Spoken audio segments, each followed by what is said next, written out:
Hello everyone, I'm Miss Charissa and Cunanan, and for today's topic for this week 2, we have the various art forms found in the Philippines.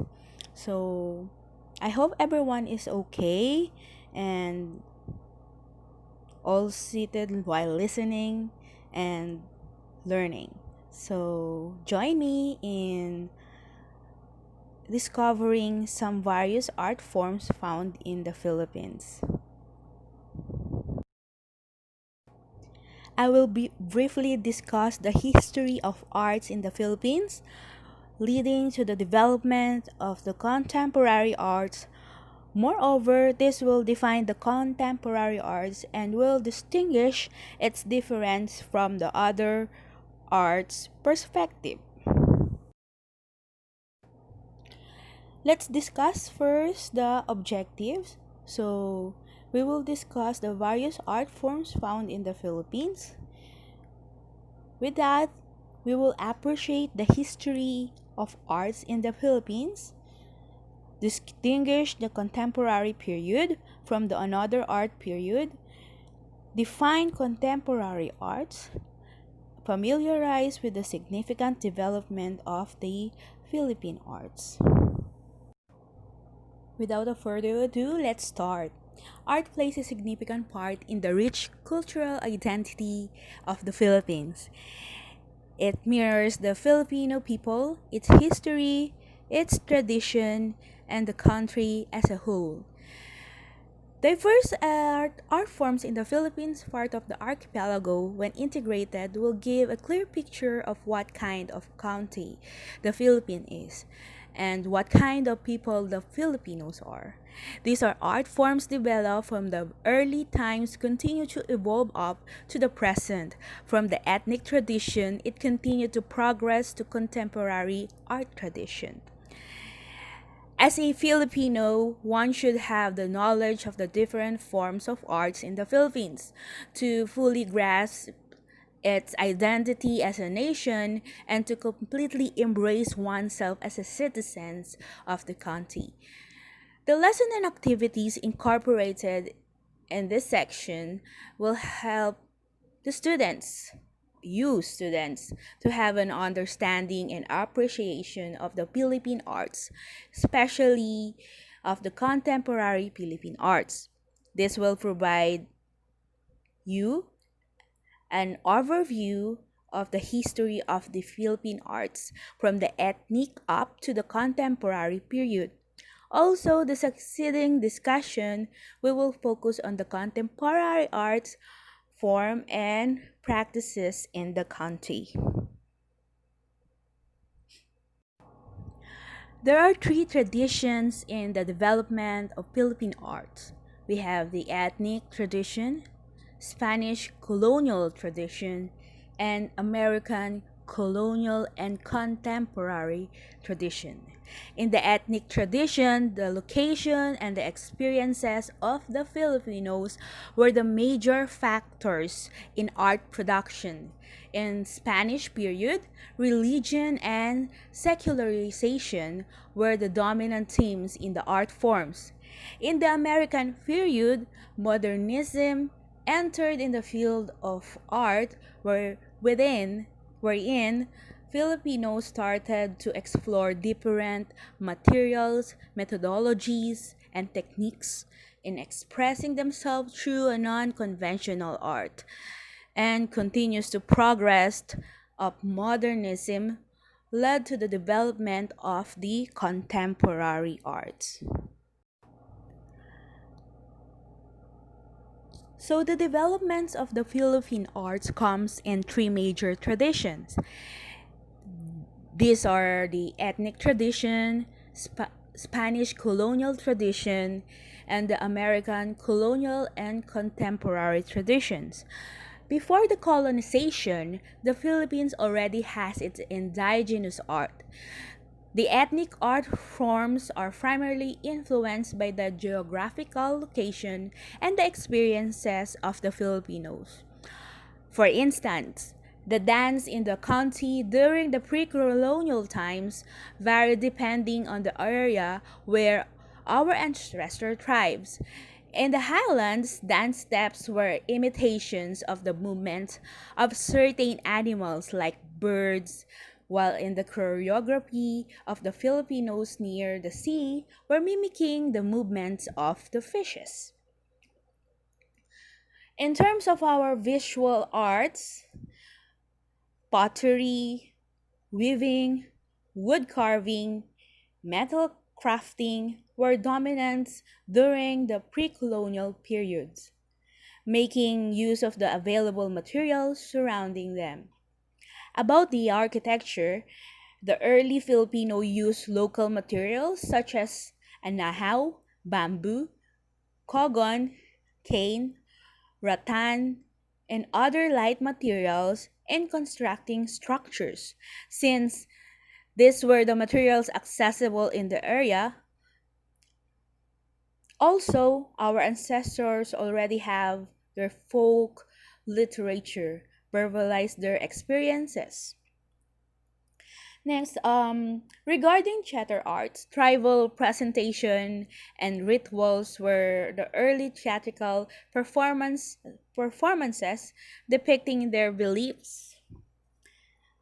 So, in the music, our ancestors also have their indigenous musical instruments like bamboo, flutes, and brass gongs. Then came the Spaniards, who tends to replace the Philippine indigenous arts with Western art forms, religion, and secularization greatly influenced the art in the Philippines under the Spanish regime. The friars were the ones supervising the practice of arts in the country, with their agenda of propagating Christianity and maintaining the power of the colonizer. In the field of literature, the literary works could be classified into religious and secular prose and poetry. In the area of theater arts, secular and religious plays like the Commedia became popular. So move over in the choreography. Religious dances commonly performed to venerate patron saint and proliferated. There were also secular dances performed and social function like this valse, fandango, polka, and minute among others. In music, the Spaniards introduced the piano and other Western instruments. Bands and orchestra multiplied as zarzuela and opera became prevalent. prevalent. In visual arts, Spaniards introduced paintings and sculptures, which is mostly depicted religious subject matters. In architecture, stones and bricks were predominantly used in constructing buildings, like churches, houses, and government offices.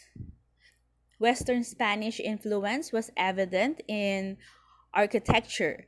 The exteriors and the interior of the buildings were embellished with woods, carvings, or metal works. With intricate decorative designs, however, despite of the strong influence of the Spaniards, the art in the country did not result in pure Western art, but with a mix of Western and indigenous art. Filipino artists still put Filipino touches in their art pieces. Among or after more than 300 years of Spanish colonization, the American took over the country, which led to the declaration of the independence. So on June 12, 1898, the American brought many changes in the politics, economy, education, and culture of the Philippines. In the area of education, there are Filipinos who went abroad to study. Some studied under the tutelage of the American educators, and some learned through the observations and personal experiences. Those who went abroad to study came back to the country carrying the concept of the modern art. Modern art refers to the practice of arts in the 1860s to 90s. So 1860s to 1960s, sorry. It was during this year that the Western world was significantly developing the urbanization, consumerism, rise of the middle classes, change in the political system, secularization, and the emergence of the new technology affected by the way of art making in the period. Due to the technological innovation, the experimental approach in developing arts rose above the traditional art practices and methodologies. While new form arts of expression came with which were avant-garde in nature.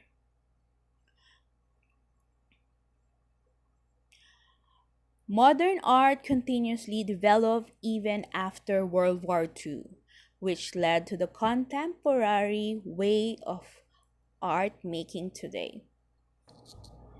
So let's go now in the various art form found in the Philippines. So contemporary arts refers to the recent and current practice of art ranging from 1970s up to the present. It mirrors the society and culture of the present times.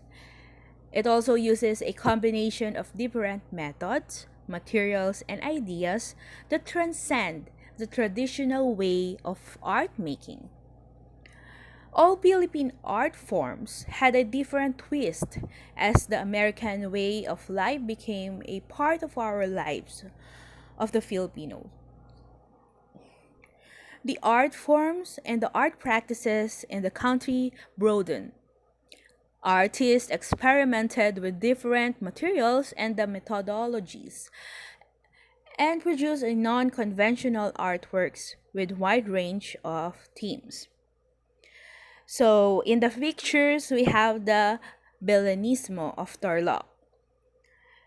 The art of making Belen was organized by the Tarlac Heritage Foundation under the leadership of Dr. Isa Coanco Suntay and her mother, Doña Isabel Coanco Suntay, starting 2007 to motivate Tarlacueños to build a beautiful Belen. So the Tarlacueños are encouraged to make Belens from indigenous and recyclable materials that are native only in Tarlac. This depiction of the Christmas nativity is best viewed at night when it's bathed in the full glow of colorful Christmas LED lights. The Bellinismo event was made Tarlac the Belen capital of the Philippines. In the recent Bellinismo awarding ceremony, sorry for that. In the recent Bellinismo awarding ceremony held at the College of the Holy Spirit in Tarlac, 4 out of the 21 finalists from the 60 Belen entries won first prize, each in four categories: grand, monumental, church, and community. The awarding was graced by the Interior Secretary Manuel Rojas II, and the winning Belens each got prize and crystal trophy.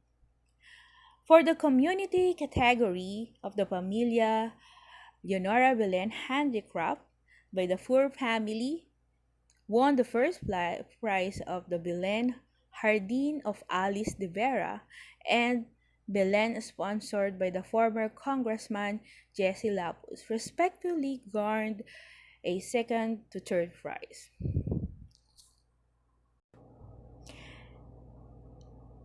Every Belen is a product of the visions, dreams, and hopes of the designers to showcase the best of the Tarlaqueños culture and tradition.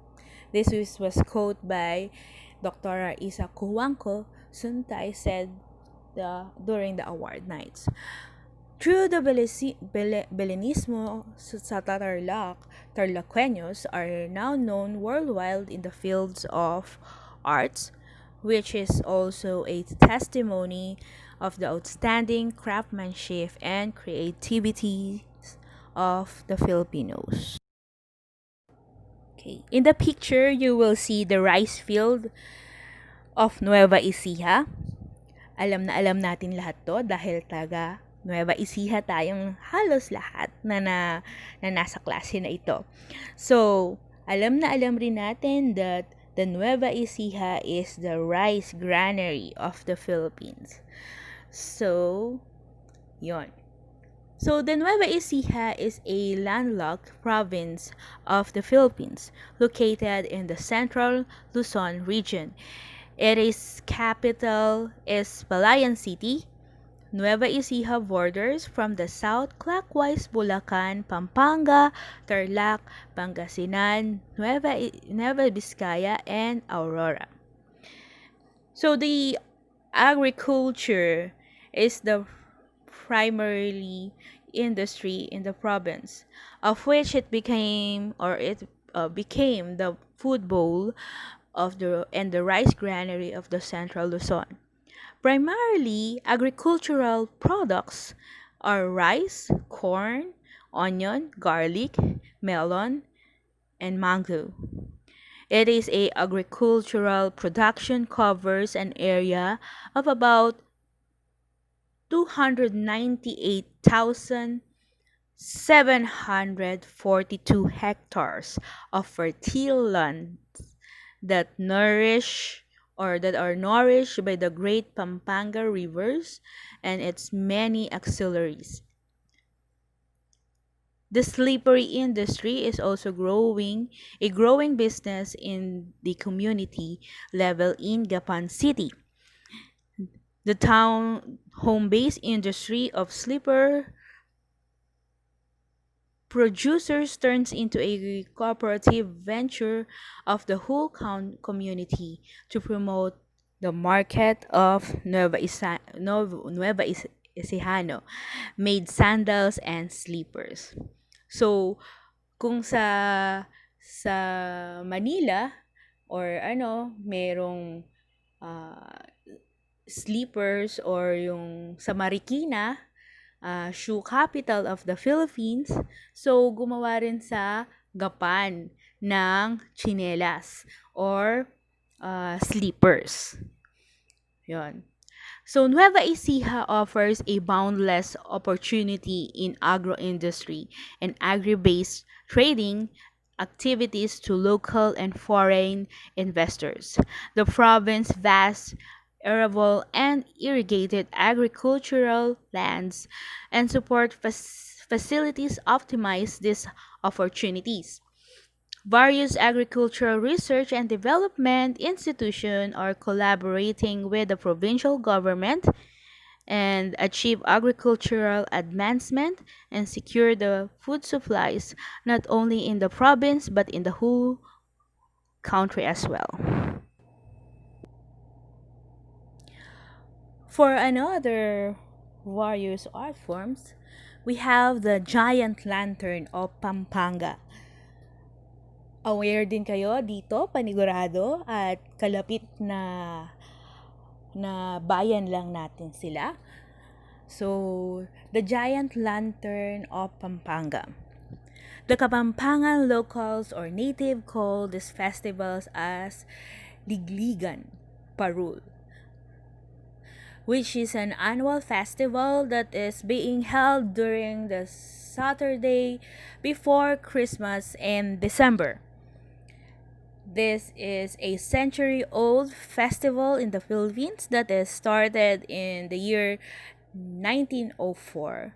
But the old locals believed, and as far as they can recall, that the event was inaugurated on 1904, but it was initialized or ins- instantiated during the later years of 1908.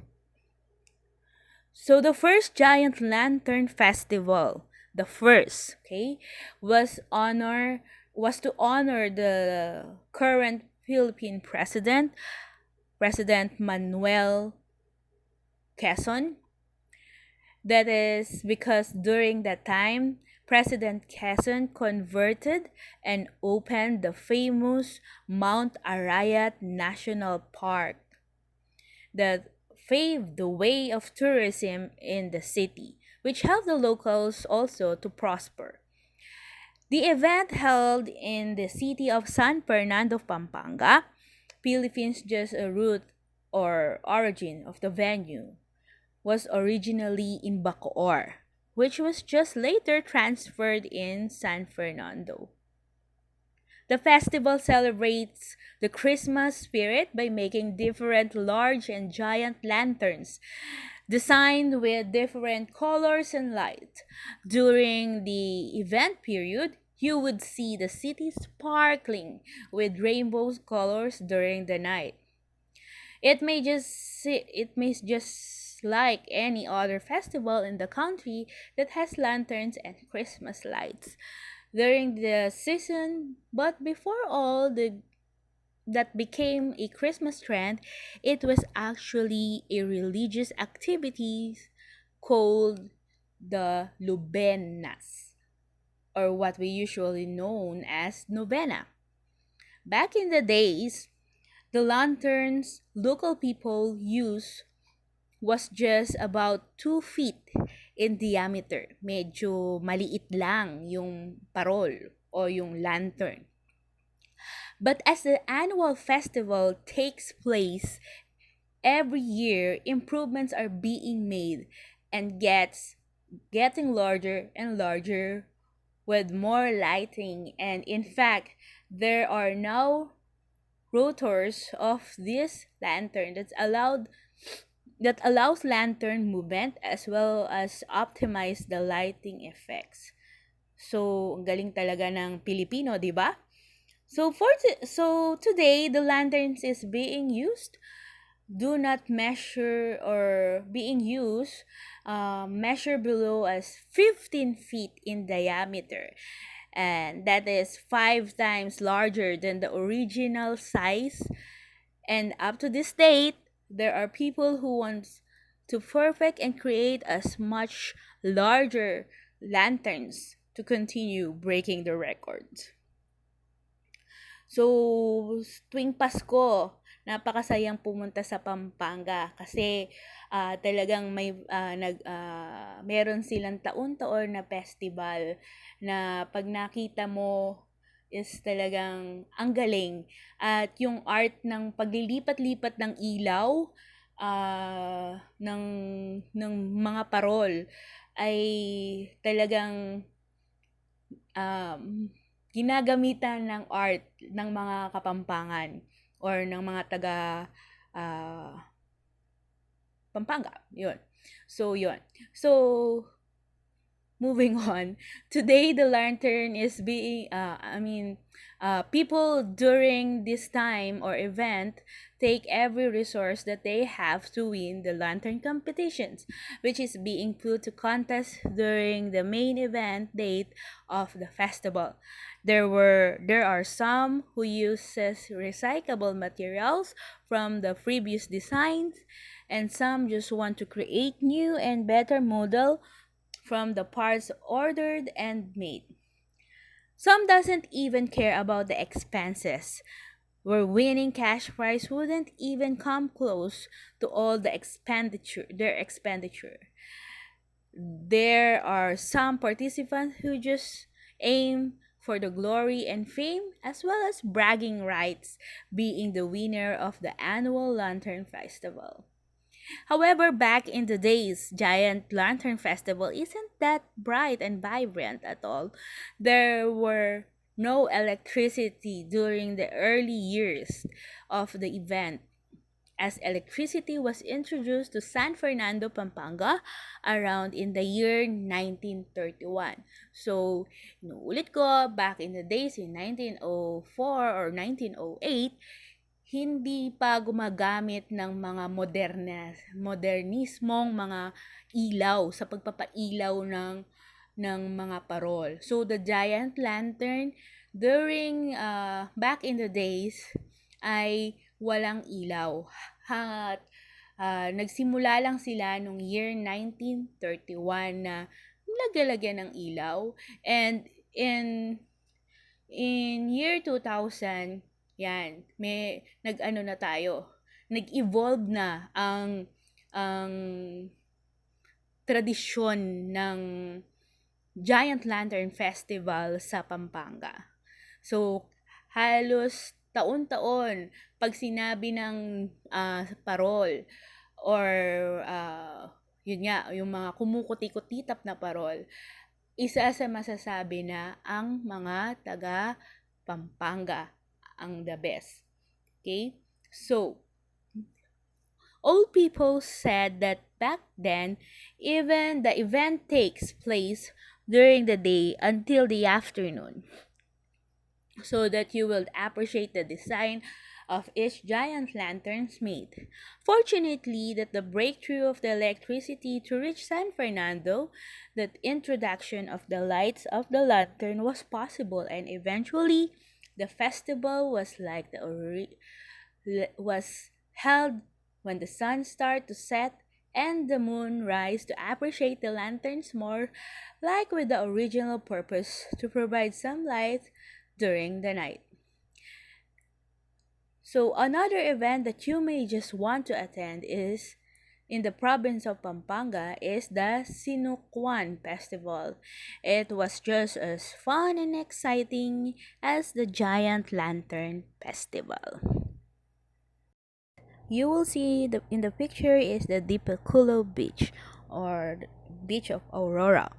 Aurora is endowed with natural, historical, man-made, and cultural attraction, considering the existence of the beautiful waterfall, pristine white beaches, historical markers, and the another attractions which are accessible by land.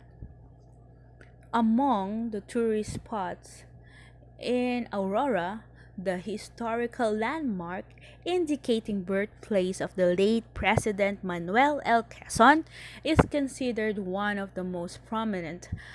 The historic Catholic Church of Baler is remembered as last pocket of the resistance of the Spanish armed forces to surrender to the American troops.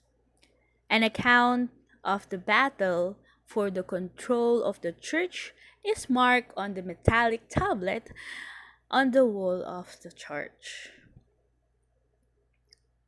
Another potential tourist attraction is the Ermita in Sitio Cemento.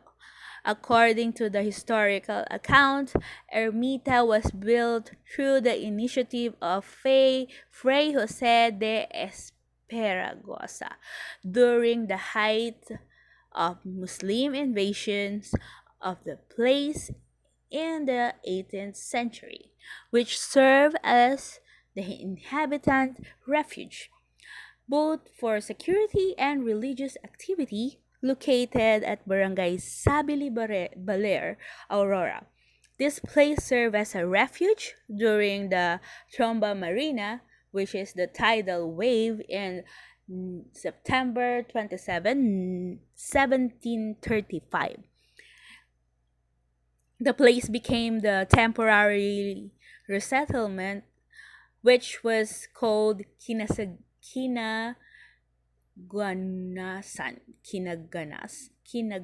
I'm sorry, Kinagunasan. meaning devastated. During the Commonwealth time, the place was developed by putting up an altar atop the hill and was beautifully landscaped with garden and flowers and trees. With the passage of time, Ermita was abandoned and was destroyed.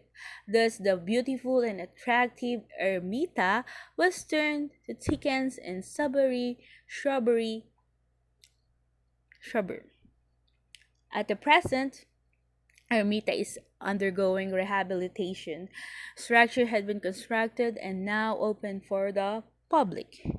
Beaches of the coastal barangay from Dingalan to Dilasag are potential for mass tourism activities. Among the shore bay, which can be developed into the mass tourism areas, are the Baler Bay, Dinajawan, and Caspagan Bay, including the Kanawan Beach in Dilasag. These are the areas need to have the infrastructures, facilities, accommodation, excellent environment quality, and another other tourism suppliers. Next, the making of pastillas de leche wrapper of Bulacan. The art of making the pabalat or pastillas wrappers has transformed in recent years from being a local folk tradition into a popular art.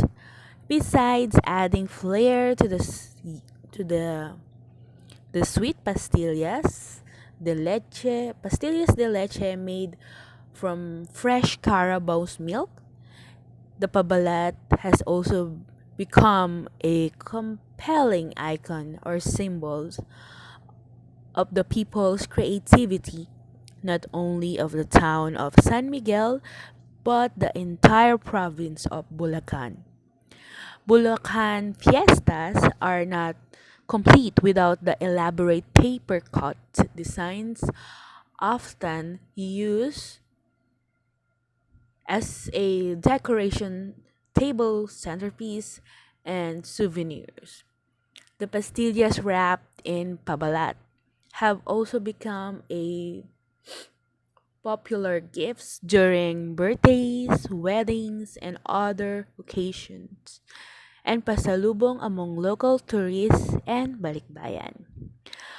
On May 5 up to May 7, during 2006, the town of San Miguel celebrated the first ever Pastillas Festival to underscore the importance of the pastillas in the lives to its people. According to Mayor Edmundo Jose Buencamino, the pastillas have been a source of pride and unifying symbol for the people here. We gave pastillas as a gift to our families, loved ones, even during birthdays, weddings, and other occasions. This is the secret of the industry. It has survived time because not only visitors, but even the locals patronize it. The mounting of such a festival was envision, to give the sleepy town a much needed boost in tourism and investment. The industry of pastillas making may have survived time, but the pabalat is totally different story. Similar to the most folk tradition in the Philippines, the art practice of making these intricate paper cutouts is on the verge of extinction. Due to the tediousness of the art, there are few takers who are willing to follow the footsteps of the Pabalat masters, like Calus, Aling Nene Ocampo. At present, most of the Pabalat makers in San Miguel are senior citizens in their 70s or in 80s. while others have transferred to Malolos, Bulacan, the province capital, to put up more lucrative pastillas and other sweet businesses, which now attracts a number of clientele ranging from balikbayans, locals, and foreign tourists to hotel and catering companies. The word Pabalat class has two levels of meaning. On a literal note, it pertains to the Pabalat as a product paper cutouts. On a metaphorical level, it connotes the state of the art practice, meaning it's not only a wounded tradition, but it's actually a dying one. The art is not only a cultural product or an artistic expression, but also cuts through some cultural, social, and even political discourses and issues. Pabalat is also a folk art, or in a Filipino term, sining bayan. It is a folk art because it's originated among townsfolk reflecting their traditional culture. The art piece, the art practice has also been passed from generation to generation, and its creative elements and aesthetic values mirror the people's everyday life. Another important aspect of this tradition is that the makers of this intricate paper patterns do not see themselves as artists and do not consider their work as an art. Taking a quote from Dr. Brenda Fajardo on her book, Ang Inukit na Kaalamang Bayan ng Paete. Mango Festival of Zambales. Mango Festival is home to some of the sweetest, juiciest, most succulent mangoes you will ever see in the Philippines. The festival is held in Iba Zambales. Zambales, for most part, is popular for its glistening, sandy beaches and idyllic islands. But you will be excited to learn that this is home to some of the best mangoes. So sweet are these mangoes, in fact, that in 1995, the Guinness Book of World Records acknowledged the Zambales mangoes to be the sweetest globally. This is no mean feat for any tourist destination. In this context, it is easy to understand why the organizers saw the need to come up with a festival to celebrate all the mango goodness and attract tourists while at it.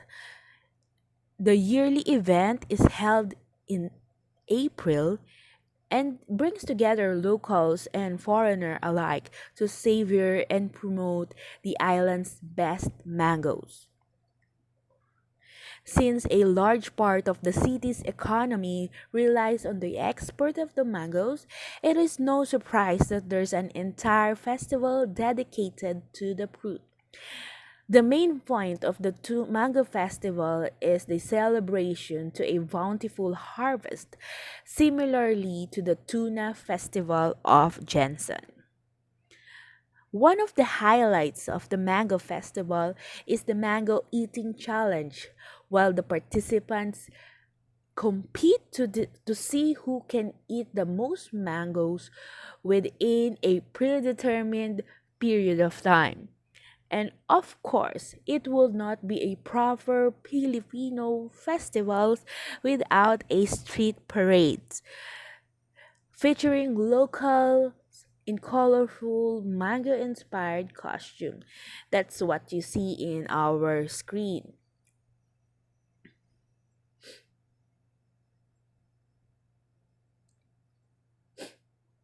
excuse me.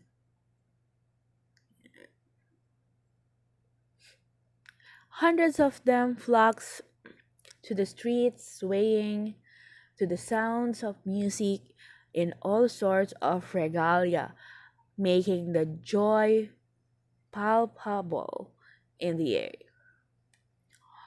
Other popular highlights that you should look also forward to include the trade fair, the variety show, as well as the mango themed street parades. There's also a street dancing competition, which is a staple event in a pretty much any festival held in this country. And just like with all the other Filipinos festival, there's an extravagant float parade featuring float inspired by the delicious fruit. The Dinamulag festival lasts for at least 4 to 5 days, and there's a plethora of different events to enjoy. Sports competitions are particularly popular in the Philippines, so it's no surprise that a fun run is part of this festival. You can also play some beach volleyball, partake in a sand sculpturing competition or the cook fest. And if you prefer to stay on the sidelines and observe, definitely attend the pet show and the car show.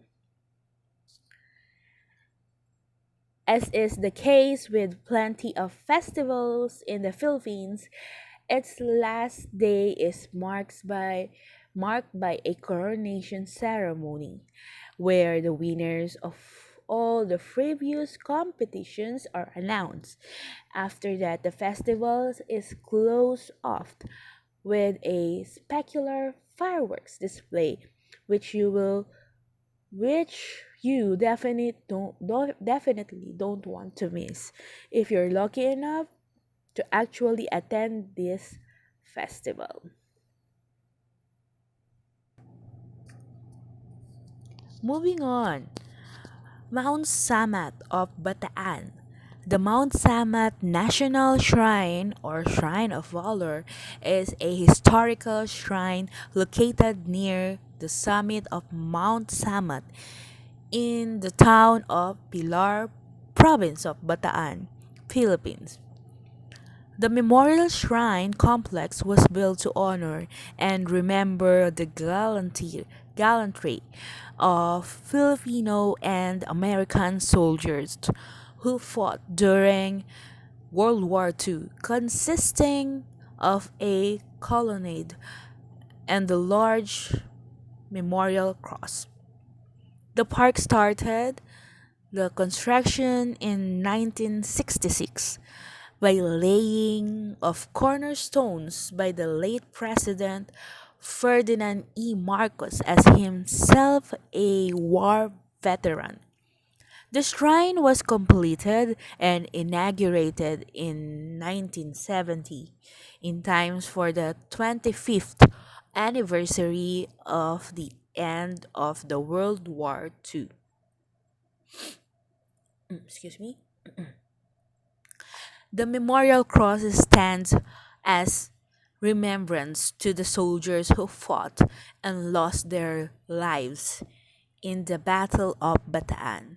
The shrine complex also includes a war museum with a wide collections from paintings of the Philippine heroes to an armament used by the Filipino Americans and Japanese forces during the war. Excuse me. In the center of the colonnade is the altar and the three religious stained glass murals. Four large bronze chandeliers hang from the ceilings, while inscribed in the marble on the two lateral walls is a narrative of the Battle of Bataan. from the parking, sorry, from the parking going up to the colonnade, there's a wide stairways that leads to the flagpole that holds a flag of the Philippines and the two bronze urns on the both sides that symbolizing the eternal flame.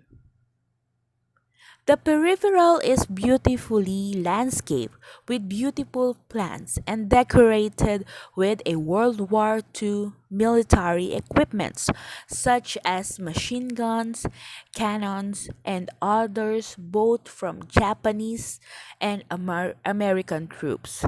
Behind the colonnade, it is a 14-flight zigzag footpath that leads up to the base of Memorial Cross. While climbing up, you will notice the beauty of the place. The base of the cross is designed with murals of the Filipino figures and events in the different colonial eras of our country. The design was so significant and historical. To go on top, there is an elevator at 10 pesos per person. During the peak seasons, you must stand in line to wait for your turn. There are two wings of cross that serve as a viewing gallery, two circular portholes at the edge of the side of the cross that also serves for viewing.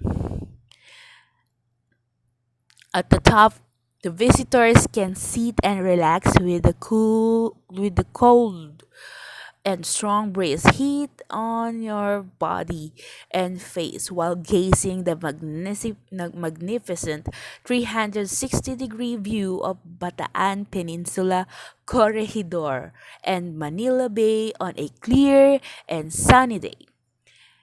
He colonnade as seen from the front side of the viewing gallery of the Memorial Cross. At the other side of the viewing deck is a panoramic view of rolling hills of Bataan Peninsula. Okay, so that's it. So contemporary Philippine art forms provide appreciation of different art disciplines within the region with culture and tradition sensitivity. Below, please answer the following questions. Number 1. How does an art affect the culture and tradition in a certain region? Number 2. Why contemporary art should be practiced with culture and tradition sensitivity? I will give you ample time to answer that. Next, reflect on the richness of arts and practices you've learned. Do you have same arts and practices in your place? Create your own art and discuss the procedure how to do it. I hope you learned a lot today again with the discussion that I made. So answer the following and post it on our Google Classroom. Okay? And I will leave you with this quote for the week. National Artist for Literature, write the story that only you can write by Francisco Arellano. With that, thank you once again for listening